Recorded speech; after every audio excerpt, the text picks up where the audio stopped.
हम लोग भाग 3 के तहत अनुच्छेद 14 से 18 देखेंगे, जो कि है समता का अधिकार यानी समानता का अधिकार। इसके तहत आर्टिकल 14 में है कानून के समक्ष समानता और कानून का समान संरक्षण। कानून के समक्ष समानता मतलब है कि कोई भी आम नागरिक हो या सरकार के ऊंचे पदों पर कोई बैठा व्यक्ति हो, वो कानून से ऊपर नहीं है।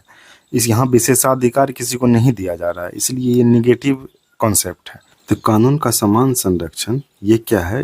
ये जो है एक सकारात्मक अवधारणा है। इसको हम एक एग्जाम्पल के थ्रू समझते हैं। मान के चलिए कि सरकार ने SC/ST के लिए एक विशेष योजना लाई। क्यों लाई?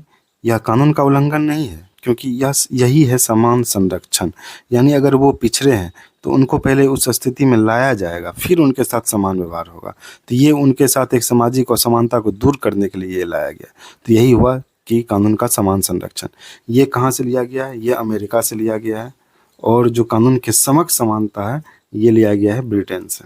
आर्टिकल 15 में क्या है कि ये धर्म और मूल वंश जाति के आधार पर, लिंग स्थान के आधार पर कोई भी भेदभाव नहीं होगा। लेकिन आप लोग देखते होंगे कि आरक्षण जिसका कि बहुत ही चर्चा होता है, तो इसका ये क्या है? ये भी तो भेदभाव है, लेकिन इसको बोलते हैं सकारात्मक भेदभाव। तो जैसे पहले सामाजिक और शैक्षणिक रूप से जो पिछड़े वर्ग थे और जो SC/ST थे, उनको क्या किया गया? उनको दिया गया आरक्षण, ताकि वो लोग मुख्य धारा में शामिल हो सके।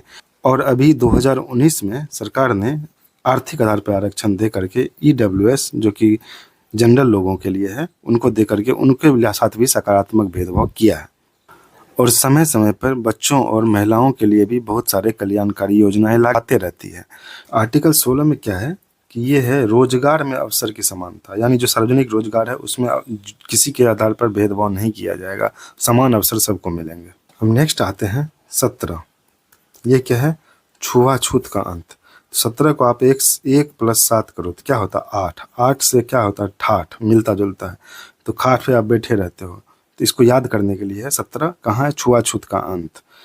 अब नेक्स्ट आते हैं 18, यानी उपाधियों का अंत। जो भी टाइटल वगैरह है, ये PhD वगैरह, डॉक्टर वगैरह वाला, ये सब नहीं हटेगा। लेकिन बाकी जो राय साहब, राय बहादुर, ये सब होता था, उन उपाधियों का अंत हो गया 18 आर्टिकल के तहत।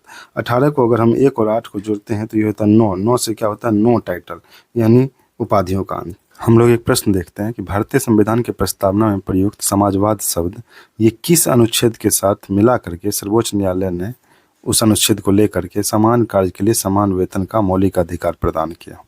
आर्टिकल 14-16, 15-16, 17-18, 14-17। तो आपको ऑप्शन कमेंट बॉक्स में बताना है आंसर क्या होगा। मैं आपको नेक्स्ट वीडियो में आंसर बताऊंगा। तो चलिए मिलते हैं नेक्स्ट क्लास में। Thank you.